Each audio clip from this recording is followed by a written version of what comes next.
Hello students, मैं प्रेम शंकर पाल maths की classes Mathematica में आपका स्वागत करता हूं। आज हम लोग क्लास 11 का जो चैप्टर पढ़ने वाले हैं वो है complex number and quadratic equation. Complex number and quadratic equation, तो क्या होता है कॉम्प्लेक्स नंबर, क्या होता है क्वाड्रेटिक इक्वेशन, कैसे ये सॉल्व होते हैं, हम लोग ब्रीफली इस चैप्टर को क्या करेंगे, स्टडी करेंगे, अध्ययन करेंगे। तो देखिए, सबसे पहले हम बात करते हैं क्वाड्रेटिक इक्वेशन की कि क्वाड्रेटिक इक्वेशन क्या होता है। तो जैसे कि आपने प्रीवियस क्लासेस में पढ़ चुका है कि क्वाड्रेटिक इक्वेशन क्या होता है, ax² plus bx plus c is equal to 0 का एक फॉर्म होता है जिसको हम लोग बोलते हैं क्या, क्वाड्रेटिक इक्वेशन, जिसमें a does not equal to 0, a की वैल्यू 0 नहीं होती है। अब अगर हम इस क्वाड्रेटिक इक्वेशन को हम सॉल्व करें, इस क्वाड्रेटिक इक्वेशन को सॉल्व करें और यहां से हम x की वैल्यू फाइंड करें, तो x इज इक्वल टू क्या मिलेगा, minus B plus minus under root B square minus 4ac upon 2a, ये हमें x की वैल्यू देता है। क्योंकि क्वाड्रेटिक इक्वेशन है तो इसलिए x की कितनी वैल्यू मिलेगी, हमको 2 वैल्यू मिलेगी। अब ये जो रूट के अंदर टर्म्स लिखा हुआ है इसको हम लोग क्या बोलते हैं, डिस्क्रिमिनेंट। क्या बोलते हैं इसको, डिस्क्रिमिनेंट। डिस्क्रिमिनेंट, और डिस्क्रिमिनेंट क्या होगा, इसको हम लोग डिनोट किससे करेंगे, d से, और d इज इक्वल टू क्या मिलेगा आपको, B square minus 4ac। d की वैल्यू हमको क्या मिलेगा, बी स्क्वायर माइनस 4ac।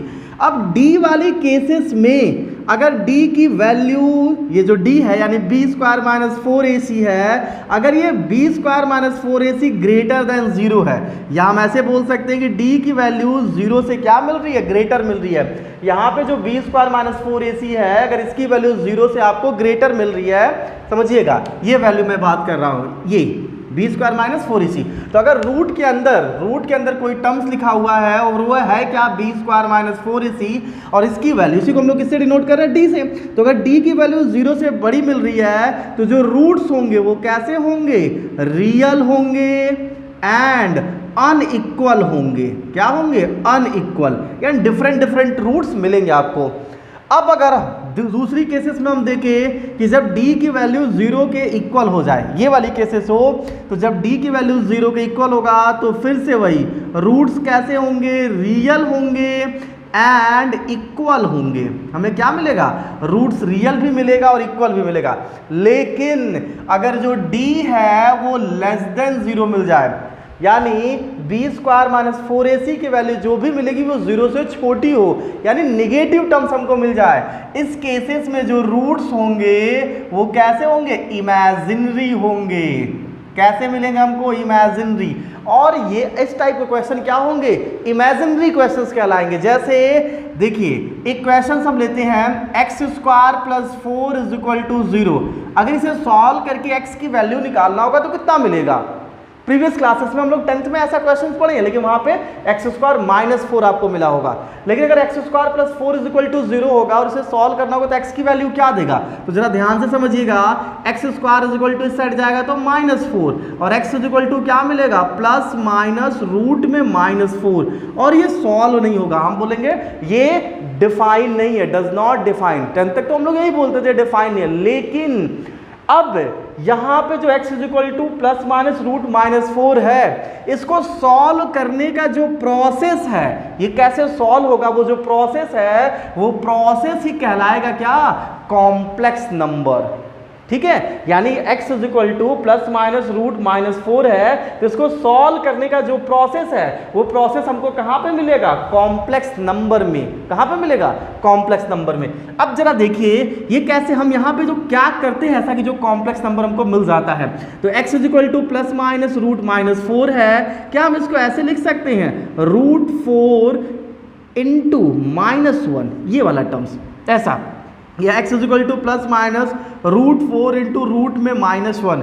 अब ये जो रूट में -1 है इसको हम लोग एक और अलग तरीके से डिनोट करेंगे, जिसको डिनोट करेंगे किससे, i से, और i इज इक्वल टू हम लोग क्या लिखने वाले हैं, रूट में -1। इसको हम लोग क्या बोलते हैं, आयोटा।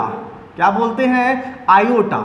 इसको डिनोट किससे करते हैं, मतलब i से डिनोट करते हैं, और प्रोनाउंसिएशन में क्या बोलते हैं इसको, आयोटा।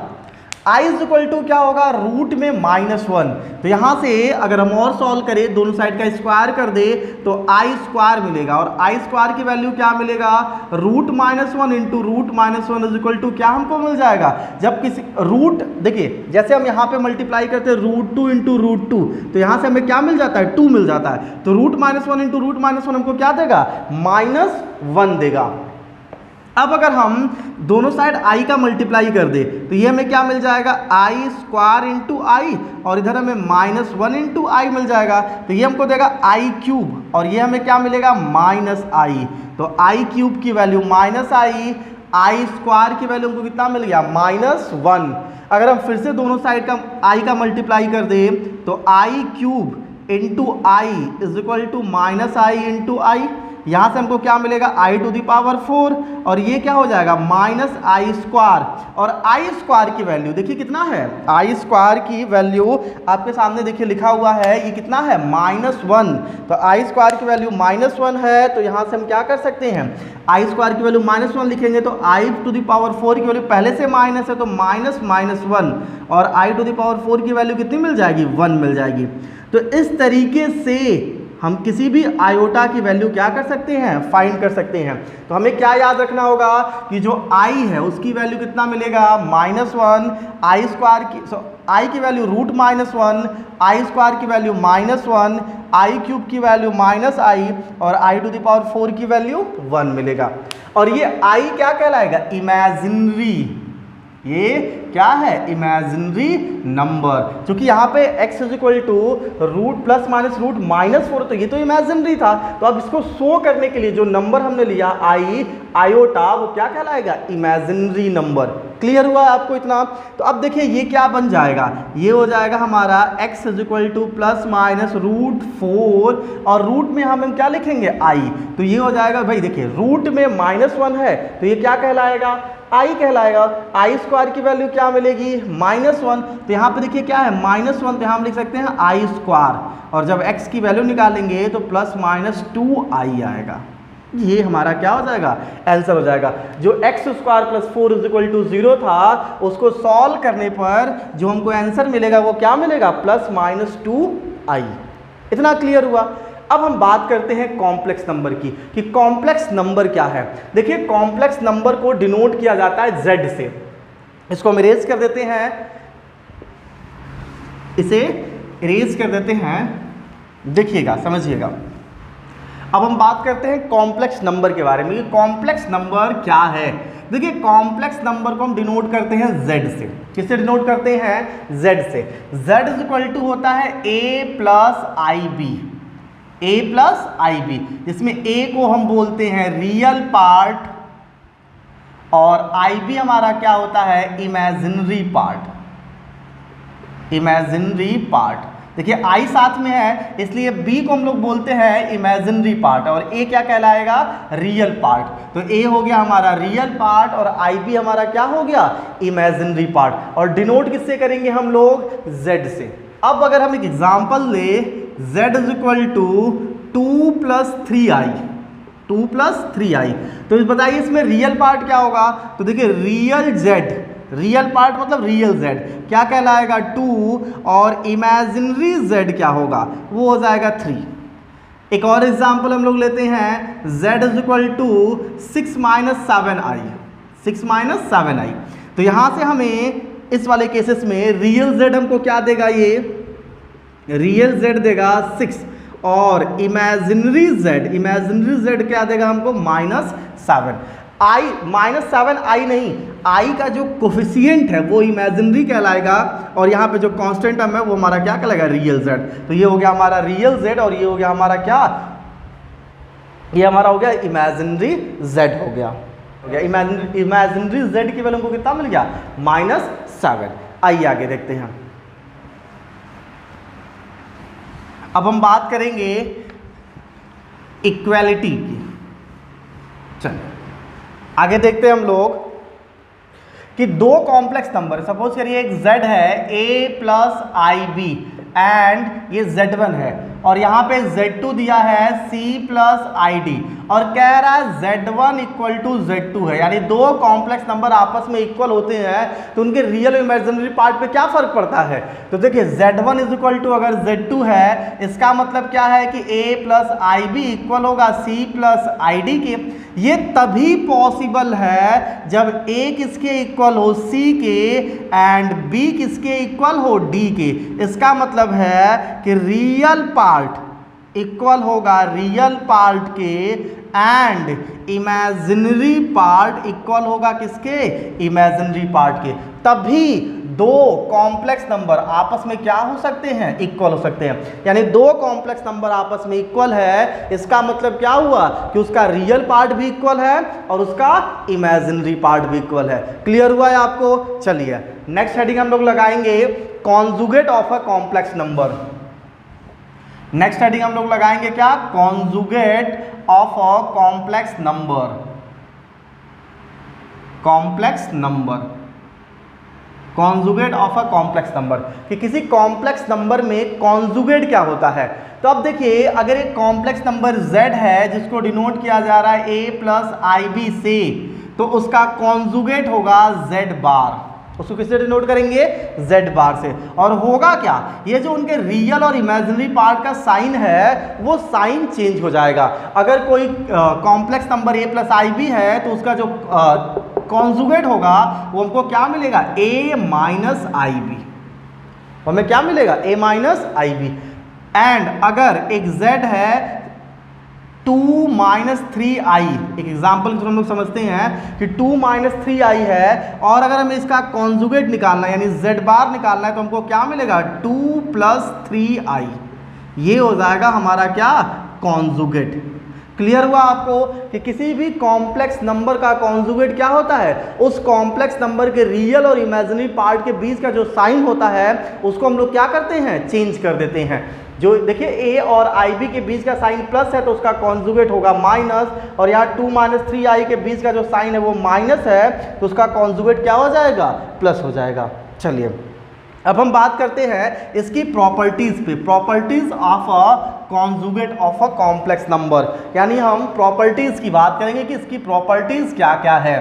अब देखिए प्रॉपर्टीज वाले केसेस में अगर कोई z एक कॉम्प्लेक्स नंबर है और उसका हमने क्या निकाल दिया, कॉन्जुगेट निकाल दिया, और उसके कॉन्जुगेट का कॉन्जुगेट निकाल दिया तो फिर से हमको वही कॉम्प्लेक्स नंबर मिल जाएगा। चलिए तो ये हो गया हमारा पहली प्रॉपर्टीज। सेकंड, अब इसको हम लोग एग्जाम्पल से समझ लेते हैं, ठीक है। इसको हम लोग एग्जाम्पल से समझ लेते हैं कि अगर z प्लस 2 प्लस 3i है, 2 प्लस 3i, तो z बार की वैल्यू हमको क्या मिलेगा, 2 माइनस 3i मिलेगा। और z बार का बार मतलब सेकेंड टाइम हम उसका कॉन्जुगेट निकाल रहे हैं तो हमें क्या मिलेगा, ये फिर से साइन चेंज हो जाएगा और इसकी वैल्यू किसके इक्वल है, z के इक्वल है। तो z बार का बार जो हमें क्या मिलेगा, वो z मिल जाएगा। तो ये हो जाएगा हमारा पहली प्रॉपर्टीज की प्रूविंग। क्लियर हुआ। दूसरा देखते हैं हम लोग कि अगर कोई कॉम्प्लेक्स नंबर है और उसमें हम उसके कॉन्जुगेट को ऐड कर दे रहे हैं तो हमको क्या मिलेगा, ये मिलता है 2 रियल z। रियल z का मतलब क्या है कि जैसे कि complex number a plus IB है तो रियल z हमको मिलेगा a और इमेजिनरी z हमारा क्या होगा, b होगा। तो अगर हम किसी कॉम्प्लेक्स नंबर में उसी कॉम्प्लेक्स नंबर के कॉन्जुगेट को ऐड कर देंगे तो हमको क्या मिलेगा, कॉम्प्लेक्स नंबर देखिए रियल z मिलेगा लेकिन 2 टाइम्स मिलेगा। देखिए कैसे, अगर एक z एक कॉम्प्लेक्स नंबर है, मान लीजिए 3 प्लस 4i एक कॉम्प्लेक्स नंबर है, तो z बार की वैल्यू क्या मिलेगा, 3 माइनस 4i मिलेगा। और जब हम इन दोनों को प्लस करेंगे, z प्लस z बार करेंगे तो हमें क्या देगा, 3 plus 4i plus 3 minus 4i, और यहाँ से 4i से 4i क्या हो जाएगा, कैंसिल आउट। तो z प्लस z bar is equal to क्या मिलेगा, 3 प्लस 3 कितना मिलेगा, 6। यानी 3 तो मिल रहा है, रियल z जो था, रियल z क्या है, 3 मिल रहा है लेकिन 2 टाइम्स मिल रहा है। तो ये हमारा प्रूविंग हो जाएगा। चलिए आगे देखते हैं हम लोग, इसके आगे हम लोग प्रॉपर्टीज देखते हैं कि ये प्रॉपर्टीज नंबर हमारा कौन सा था, सेकंड। अगर हम थर्ड प्रॉपर्टीज देखें कि कोई कॉम्प्लेक्स नंबर है उसमें से हम उसके कॉन्जुगेट को क्या कर रहे हैं, सब्ट्रैक्ट कर रहे हैं, तो जो हमको मिलने वाला मिलेगा 2 इंटू इमेजिनरी z। हमें क्या देगा, इमेजिनरी z देगा, लेकिन कितना टाइम्स, 2 टाइम्स देगा। देखिए कैसे, सेम इसी क्वेश्चन को हम लोग लेके सॉल्व करते हैं, ठीक है, इसी एग्जाम्पल को लेके हम लोग सॉल्व करते हैं। क्या है ये z है 3 + 4i, 3 + 4i है। अब अगर इसका हम कॉन्जुगेट निकाले z बार तो हमें क्या देगा, 3 - 4i देगा। अब हम इन दोनों को सब्ट्रैक्ट कर देते हैं, तो z - z bar is equal to 3 + 4i minus 3 - 4i, ये हो जाएगा। अब देखिए यहाँ से 3 + 4i - 3 और ये माइनस माइनस क्या हो जाएगा, +4i हो जाएगा। 3 से 3 क्या हो जाएगा, कैंसिल आउट, तो हमें क्या मिलेगा, 8i मिलेगा, या 2 × 4i मिलेगा। और 4i क्या है, इमेजिनरी z है, तो इसको हम लिख सकते हैं 2 × इमेजिनरी z। तो और ये किसकी वैल्यू है, z - z बार की, तो ये हो जाएगा z - z बार। नेक्स्ट देखते हैं प्रॉपर्टीज नंबर कौन सा, 4। अब यहाँ पे हम देखेंगे प्रॉपर्टीज नंबर 4। देखिए प्रॉपर्टीज नंबर 4 क्या कह रहा है कि अगर कोई कॉम्प्लेक्स नंबर है और वो जो कॉम्प्लेक्स नंबर है उसके कॉन्जुगेट के इक्वल है, कोई भी कॉम्प्लेक्स नंबर अपने कॉन्जुगेट की क्या है, इक्वल है, तो हमें क्या मिलने वाला है। देखिए अगर कोई कॉम्प्लेक्स नंबर अपने कॉन्जुगेट के इक्वल है तो हमें क्या मिलेगा, हमें मिलेगा z मिलेगा, लेकिन वो प्योरली रियल होगा। प्योरली क्या होगा, रियल होगा। हाँ देखिए कैसे, अब z की वैल्यू हमने जो एग्जांपल लिया था 3 + 4i, इस एग्जांपल को लेकर हम लोग सॉल्व कर रहे हैं ना, तो 3 + 4i, 3 + 4i is equal to z bar, हमें क्या मिलेगा, 3 - 4i मिलेगा। अब देखिए ये कब इक्वल हो सकता है, z is equal to z bar मतलब 3 + 4i is equal to 3 - 4i कब इक्वल हो सकता है, जब इमेजिनरी पार्ट ना हो या इमेजिनरी पार्ट की वैल्यू क्या हो, 0 हो। देखिए अगर इसकी वैल्यू 0 ले ले तो 3 - 0 भी 3 मिलेगा और 3 + 0 भी 3 मिलेगा। तो यही बताया जा रहा है कि अगर कभी भी कोई कॉम्प्लेक्स नंबर अपने कॉन्जुगेट के इक्वल है, इसका मतलब क्या है कि वो हमेशा कैसा कॉम्प्लेक्स नंबर, ऐसा कब पॉसिबल हो सकता है, जब वो कॉम्प्लेक्स नंबर क्या हो, प्योरली रियल हो, यानी उसमें इमेजिनरी पार्ट ना हो। क्लियर हुआ। चलिए नेक्स्ट देखते हैं, 5th कह रहा है कि अगर कोई कॉम्प्लेक्स नंबर है और वो अपने कॉन्जुगेट के निगेटिव के इक्वल हो, ये देखिए -z बार, या हम इसको ऐसे बोल सकते हैं z - z को उधर लाएंगे तो +z bar is equal to क्या, 0। यदि किसी कॉम्प्लेक्स नंबर का, कॉम्प्लेक्स नंबर और उसके कॉन्जुगेट का समेशन कितना मिले आपको, 0 मिले, तो ये तभी पॉसिबल हो सकता है जब वो कॉम्प्लेक्स नंबर क्या हो, प्योरली इमेजिनरी। ये तभी पॉसिबल है जब कॉम्प्लेक्स नंबर क्या हो, प्योरली इमेजिनरी हो। ठीक है, अगर ये इमेजिनरी नहीं होगा तो ऐसा पॉसिबल नहीं होगा। देखिए कैसे, यहाँ पे z है 3 + 4i प्लस z बार की वैल्यू क्या है, 3 - 4i इज इक्वल टू कितना, 0। ये कट गया तो 3 + 3 कितना मिला, 6 इज इक्वल टू क्या मिल गया हमको, 0। अब देखिए 6 की वैल्यू 0 मिल गया। अब ये सब आपको समझ में आया, इसको आप ऐसे देखिए, a + ib है एक कॉम्प्लेक्स नंबर, इसका कॉन्जुगेट क्या होगा, a - ib is equal to 0। ये कैंसिल आउट हो जाएगा, 2a इज इक्वल टू 0, तो a की वैल्यू हमको क्या मिल गया, 0। a की वैल्यू अगर हम इसमें 0 पुट कर दे तो यहाँ से हमें केवल क्या मिलेगा, ib मिलेगा। यानी दो कॉम्प्लेक्स नंबर, एक कॉम्प्लेक्स नंबर उसका कॉन्जुगेट का समेशन 0 है, इसका मतलब क्या हुआ कि वो जो कॉम्प्लेक्स नंबर है वो क्या है, प्योरली इमेजिनरी है, उसमें कोई भी रियल पार्ट नहीं होगा। अगर रियल पार्ट होगा तो कॉम्प्लेक्स नंबर उसके कॉन्जुगेट का समेशन कभी भी 0 नहीं आएगा, या उस कॉम्प्लेक्स नंबर का, ये जो कॉम्प्लेक्स नंबर है और उसके कॉन्जुगेट का निगेटिव साइन कभी भी इक्वल नहीं हो सकता है अगर वो प्योरली इमेजिनरी नहीं होगा। तो इतना आपको समझ में आया, ये था conjugate of the complex number और उसके कुछ प्रॉपर्टीज। अब हम लोग क्या करेंगे, अब हम इसके आगे पढ़ेंगे और हम लोग पढ़ेंगे modulus of the complex number. तो इसे इरेज करते हैं और हेडिंग लगाते हैं हम लोग modulus of the complex number. Modulus of the complex number, modulus of the complex number, किसी भी कॉम्प्लेक्स नंबर का मॉडुलस क्या होता है। तो देखिए कॉम्प्लेक्स नंबर को किससे डिनोट करते हैं, z से, और z इज इक्वल टू है a + ib। z is equal to क्या है, a + ib। तो मॉडुलस डिनोट होता है मॉड z से, ऐसे। मॉडुलस का मतलब क्या हो गया, मॉड z, और मॉड z की वैल्यू हमको क्या मिलने वाली है, देखिए इसका स्क्वायर, रियल पार्ट का स्क्वायर प्लस इमेजिनरी पार्ट का स्क्वायर, ये मिलेगा। तो रियल पार्ट का स्क्वायर और इमेजिनरी पार्ट क्या है, b, तो a square plus b square हमारा क्या हो जाएगा, मॉड z। क्लियर हुआ। यहाँ पे हम देखिए लिख देते हैं mod z is equal to क्या मिलेगा, R E Z, real part का z यानी आर ई जेड का स्क्वायर प्लस इमेजिनरी z का क्या स्क्वायर, स्क्वायर यहाँ लगा देते हैं। तो ये हमको क्या देगा, modulus of the complex number, ये हमें क्या देगा, modulus of the complex number. अब सपोज करिए कि z is equal to 3 + 4i एक कॉम्प्लेक्स नंबर है, और इस कॉम्प्लेक्स नंबर यानी मॉडुलस z हमको क्या मिलेगा, इस कॉम्प्लेक्स नंबर का मॉडुलस क्या मिलेगा। देखिए मॉड z हमको देगा √a² + b स्क्वायर, a और b, a की वैल्यू 3 है तो 9 और b की वैल्यू 4 है तो 16, तो मॉड z की वैल्यू कितना हो गया, 16, 9, 25, तो मॉड z की वैल्यू क्या हो गया, +-5, तो निगेटिव नहीं लेंगे ना, केवल क्या मिलेगा हमको 5, तो आंसर हो जाएगा क्या 5। ये हो जाएगा हमारा मॉड z, यानी मॉडुलस z की वैल्यू हमको कितना मिल गया, 5 मिल गया। अब हम इसके कुछ प्रॉपर्टीज को पढ़ते हैं, मॉडुलस की प्रॉपर्टीज को पढ़ते हैं, प्रॉपर्टीज। अब देखिए कोई मॉडुलस z है, ये वैल्यू हो चाहे माइनस मॉड z हो या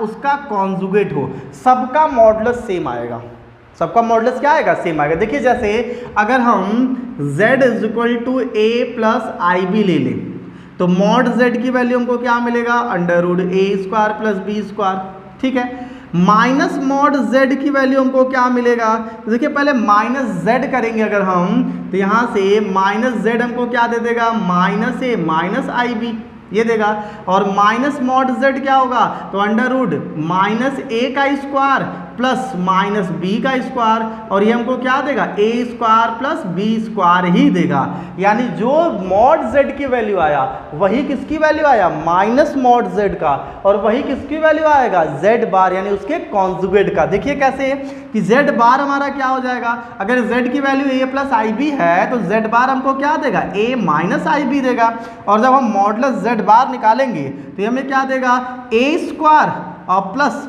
-b का स्क्वायर, और यहाँ से z बार का मॉडुलस हमको क्या दे देगा, a² + b square.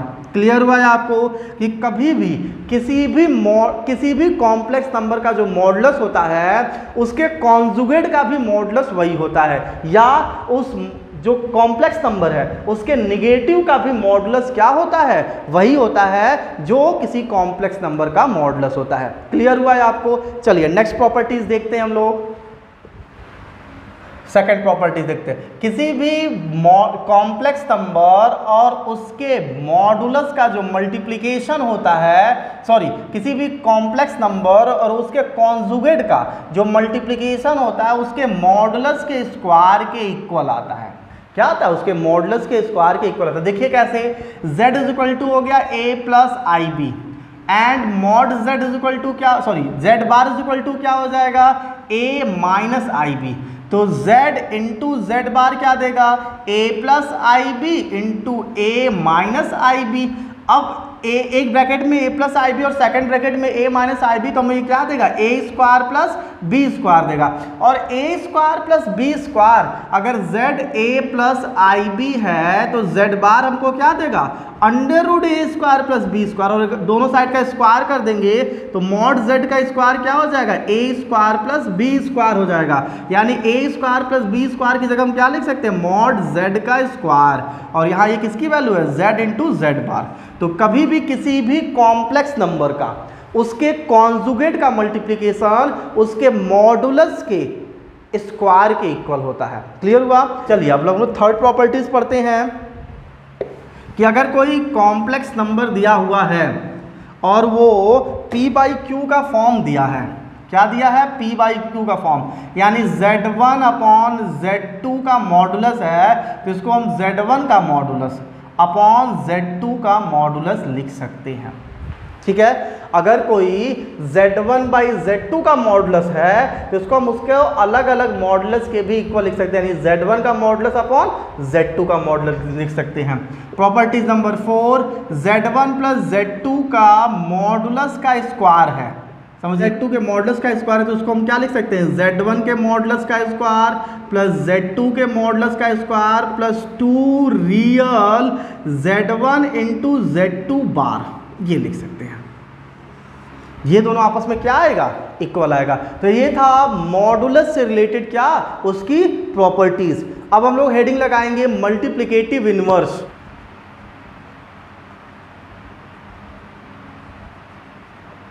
Multiplicative inverse, multiplicative inverse of a complex number.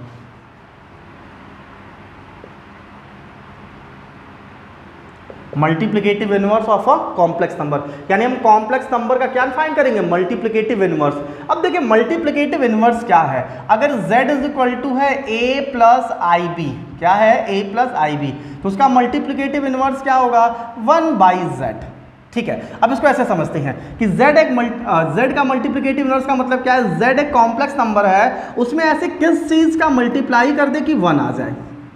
ये ज़्यादा आपको समझ में आएगा कि एक z एक कॉम्प्लेक्स नंबर है, उसमें ऐसे किस चीज़ का मल्टीप्लाई कर दे कि हमें क्या मिल जाए, 1 मिल जाए। तो हम किसका मल्टीप्लाई करेंगे, 1 बाई z का। तो ये 1 बाई जो z है इसी को हम लोग क्या बोलेंगे, multiplicative inverse of this complex number. Clear हुआ, इस 1 बाई z को हम लोग क्या बोलेंगे, multiplicative inverse of this complex number. ये कॉम्प्लेक्स नंबर क्या है, z, यानी ये z का क्या कहलाएगा, मल्टीप्लिकेटिव इनवर्स कहलाएगा। अब ये 1 बाई z की वैल्यू क्या होगी, तो आप जरा 1 बाई z वाली केसेस में देखिए, अगर z की वैल्यू a प्लस आई बी है तो 1 बाई z हमको क्या देगा, 1 upon a plus I B. ये देगा कि नहीं देगा, 1 बाई z हमको क्या देगा, 1 upon a plus I B. अगर हम इसका हम क्या कर दे, कॉन्जुगेट से मल्टीप्लाई कर दे, तो अब देखिए 1 upon a plus I B, इसका कॉन्जुगेट क्या होगा, कॉन्जुगेट क्या होता है, कॉम्प्लेक्स नंबर में जो रियल और इमेजिनरी पार्ट है उसके बीच का हम क्या करते हैं, साइन चेंज कर देते हैं। तो ये हमको क्या देगा, a माइनस आई बी, और यहाँ पे भी क्या हो जाएगा, a माइनस आई बी, यानी हमने क्या किया, उसके कॉन्जुगेट से क्या कर दिया, मल्टीप्लाई कर दिया। अब देखिए 1 by Z is equal to, numerator में हमको क्या मिलेगा, a माइनस आई बी, और डिनोमिनेटर में क्या मिलेगा, a प्लस आई बी, और a माइनस आई बी मिलेगा a square minus B square. तो a स्क्वायर माइनस b की जगह क्या है, आई बी, तो आई स्क्वायर बी स्क्वायर, ये हो गया। 1 by Z is equal to a minus I B upon A square, और माइनस आई स्क्वायर की वैल्यू कितनी होती है, तो देखिए i की वैल्यू होती है रूट में -1, तो आई स्क्वायर इज इक्वल टू हमको क्या मिलेगा, -1, और ये पहले से माइनस है तो प्लस हो जाएगा, प्लस बी स्क्वायर। तो जो मल्टीप्लिकेटिव इनवर्स है 1 बाई जेड, उसकी वैल्यू क्या मिलेगा, a minus I B upon A plus B square. अब हम इसको ऐसे भी डिनोट कर सकते हैं, ये जो 1 बाई जेड है इसको क्या हम z इनवर्स नहीं लिख सकते हैं, a by Z, 1 by Z को z को ऊपर भेजेंगे तो क्या लिख लेंगे, z इनवर्स। तो z inverse is equal to a minus I B. देखिए z की वैल्यू क्या था, a प्लस आई बी, यहाँ पे क्या है a माइनस आई बी, तो क्या इसको हम ऐसे नहीं लिख सकते हैं, z का conjugate of z complex number upon a square plus B square. देखिए अगर ये z है तो मॉड z हमको क्या देगा, under root a square plus B square, और मॉड z का स्क्वायर हमें क्या देगा, a square plus B square देगा। तो हम यहाँ पे क्या लिख लेंगे, मॉड z स्क्वायर। तो किसी भी कॉम्प्लेक्स नंबर का मल्टीप्लिकेटिव इनवर्स क्या होता है, उसी कॉम्प्लेक्स नंबर के कॉन्जुगेट अपॉन उसी कॉम्प्लेक्स नंबर के मॉडुलस के स्क्वायर से अगर हम उसके कॉन्जुगेट में डिवाइड कर देंगे तो हमें क्या मिल जाएगा, उस कॉम्प्लेक्स नंबर का मल्टीप्लिकेटिव इनवर्स। और मल्टीप्लिकेटिव इनवर्स क्या है कि अगर कोई कॉम्प्लेक्स नंबर है उसमें किस कॉम्प्लेक्स नंबर से मल्टीप्लाई कर दे कि उसका जो मल्टीप्लिकेशन है वो हमको कितना मिल जाए, 1 मिल जाए। अगर ऐसा प्रोसेस हो जाएगा जिससे हम मल्टीप्लाई कर रहे हैं तो उस मल्टीप्लिकेशन जो नंबर है उस नंबर को हम लोग क्या बोलेंगे, multiplicative inverse of that complex number. यानी किसका, यानी ये 1/z किसका मल्टीप्लिकेटिव इनवर्स है? इस z का मल्टीप्लिकेटिव इनवर्स है। तो z इनवर्स हमको क्या मिल गया? z bar upon mod z square. अब हम एक एग्जांपल से इसको समझते हैं। देखिए ध्यान से, अगर हम एक एग्जांपल ले, z is equal to 2 + 3i, 2 + 3i एक कॉम्प्लेक्स नंबर है। अब हम इसका क्या निकालेंगे? मल्टीप्लिकेटिव इनवर्स निकालेंगे। तो देखिए क्या मिलेगा? z inverse is equal to मिल जाएगा, हम इसका क्या निकाल देंगे? कॉन्जुगेट। कॉन्जुगेट क्या मिलेगा? 2 - 3i, ये हो जाएगा। और इसका मॉडुलस, तो इसका मॉडुलस का स्क्वायर, तो इसका मॉडुलस क्या मिलेगा? 2 का स्क्वायर 4 और प्लस, भाई मॉडुलस तो रूट में होता है ना, तो ये रूट हो जाएगा, 2 का स्क्वायर 4 और 3 का स्क्वायर 9 का स्क्वायर। तो z inverse is equal to क्या मिल जाएगा? 2 - 3i अपॉन 9 4 13, तो √13 का स्क्वायर। और जब हम इसको ब्रेक करेंगे तो ये क्या देगा? 2 - 3i अपॉन 13। अलग अलग कर लीजिए, z inverse is equal to हो जाएगा 2/13 प्लस -3i अपॉन 13। तो ये हो जाएगा हमारा क्या? इस कॉम्प्लेक्स नंबर का क्या? Multiplicative inverse. यानी अगर इस कॉम्प्लेक्स नंबर में हम इसका मल्टीप्लाई कर दे तो हमें वैल्यू कितनी मिल जाएगी? 1 मिल जाएगी। क्लियर हुआ है आपको? अच्छे से समझ में आ रहा है? चलिए अब हम लोग क्या करते हैं, जो आयोटा था, आई था, उससे रिलेटेड 1-2 क्वेश्चन सॉल्व करेंगे। तो ध्यान से देखिएगा, आयोटा से रिलेटेड हम लोग क्या करने वाले हैं? कुछ क्वेश्चन सॉल्व करने वाले हैं जो हमने आयोटा पढ़ा है, जिससे हम क्या बोल रहे हैं? Imaginary number. तो देखिए आई इज इक्वल टू क्या होता है? रूट में -1, यही हम लोग पढ़े हैं।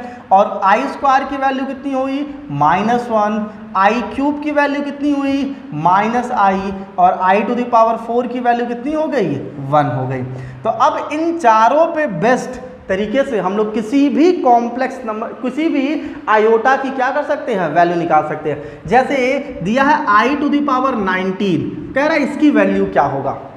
तो देखिए हम सबसे पहले इस फॉर्म में चेंज करेंगे i⁴, क्योंकि i⁴ की वैल्यू क्या है? 1, और 1 के पावर चाहे कुछ भी हो, वैल्यू हमको क्या मिलने वाली है? 1 मिलने वाली है। इसलिए i⁴ में हम i⁴, और अब 4 से इसमें डिवाइड कर, 4 4 जा 16, कितना बचा? 17 18 19, i⁴ हम ऐसे लिख सकते हैं। i⁴ की वैल्यू कितना मिलेगा? 1, और 1 के पावर 4 की वैल्यू कितनी हो जाएगी? 1, और यहाँ मिल जाएगा i³, और i³ की वैल्यू कितनी होती है? -i। तो आंसर हो जाएगा -i। ये हमारा क्या हो जाएगा? आंसर हो जाएगा। क्लियर हुआ? चलिए एक क्वेश्चन और देखते हैं आयोटा से रिलेटेड। चलिए आयोटा से रिलेटेड एक क्वेश्चन और देखते हैं। i⁴ प्लस i⁻⁻19 या 1/i⁻19 लिखा है। ये क्वेश्चन सॉल्व करते हैं। अब देखिए i⁻19 है, जिसको हम 4⁴ 4 4 16 i⁻3, सेम डिनोमिनेटर में भी तो ऐसे कर सकते हैं। 4⁴ देखिए 4 × i⁻, क्या 3, i⁻4 की वैल्यू 1 और 1 के पावर 4 की वैल्यू 1, तो यहाँ से मिल जाएगा i³ प्लस 1/i⁻4 की वैल्यू 1 और उसके पावर 4 की वैल्यू 1, तो यहाँ पे भी हमको क्या मिल जाएगा? i³। तो हमें i⁻19 प्लस 1/i⁻19 घूम फिर के क्या मिल रहा है? i⁻3 प्लस 1/i⁻3 मिल रहा है। अब i⁻3 की वैल्यू क्या है? -i प्लस, और 1 इसको हम लोग क्या लिख सकते हैं? -i। तो जो हमें मिला वो क्या मिला? -i plus 1/-i। ये अभी और सॉल्व होगा। देखिए इसको हम लोग और सॉल्व कर सकते हैं। -i प्लस 1/-i में अगर हम दोनों साइड i से मल्टीप्लाई कर दें, किससे मल्टीप्लाई कर दे? i से, तो यहाँ से क्या मिलने वाला है? -i प्लस, ये हो जाएगा न्यूमरेटर में i, और i का i से मल्टीप्लाई i² की वैल्यू -1, ये पहले से माइनस है तो +1 हो जाएगा, और i -i कट जाएगा तो आंसर कितना दे देगा? 0। तो हमारा i⁻19 plus i⁻19 plus 1/i⁻19 का जो आंसर मिलने वाला है वो क्या मिलने वाला है? 0। अब 0 का अगर हमें कॉम्प्लेक्स नंबर में लिखना है तो हम क्या लिख सकते हैं? z = 0 + 0i, हम ऐसे भी लिख सकते हैं। इसको हम क्या लिख सकते हैं? 0 + 0i भी लिख सकते हैं। तो आपको वीडियो कैसा लगा? तो ये हम लोग जो एक्सरसाइज 5.1 है उसका इंट्रोडक्शन, जो चैप्टर है उसके पहले एक्सरसाइज का तो हम लोगों ने क्या किया, पहले एक्सरसाइज का इंट्रोडक्शन क्या किया, कंप्लीट कर लिया। अगर आपको वीडियो पसंद आ रहा है तो आप वीडियो को लाइक करें, चैनल को सब्सक्राइब करें और अपने फ्रेंड्स को क्या करें, शेयर करें।